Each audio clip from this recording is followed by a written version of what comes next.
Sono contento di essere qua stasera in questo evento per Telethon. Ecco, queste malattie genetiche rare che bisogna combatterle, in che modo? Parlandone, ma soprattutto cercando di essere sempre presente in qualsiasi iniziativa.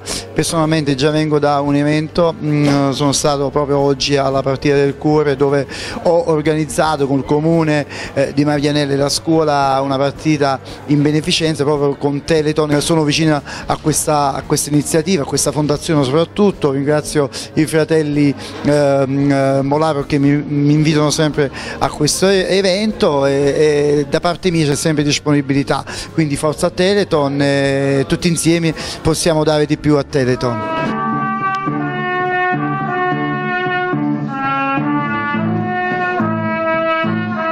Sono Luigi Ovino, deputato del Movimento 5 Stelle.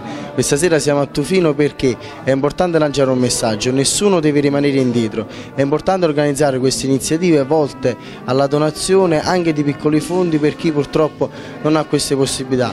La ricerca in Italia deve essere finanziata come già sta facendo il governo, e piccoli gesti come questi organizzati dai fratelli Molaro a Tufino in questa pizzeria sono importantissimi. Dare anche una piccola parte per chi purtroppo non ha dei fondi è molto importante, quindi continuiamo a viaggiare in questa direzione e continuiamo a divulgare queste iniziative. Facciamo anche un appello al territorio nolano e anche al territorio nazionale di continuare a divulgare questo tipo di attività, perché è importante.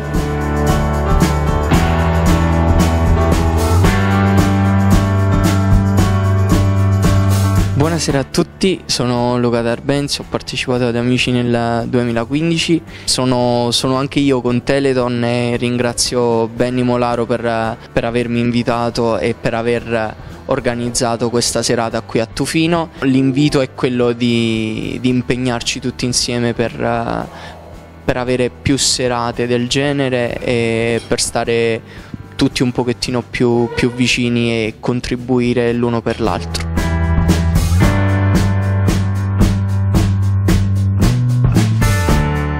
A nome dei fratelli Molaro ringrazio tutti voi. Viva Telethon!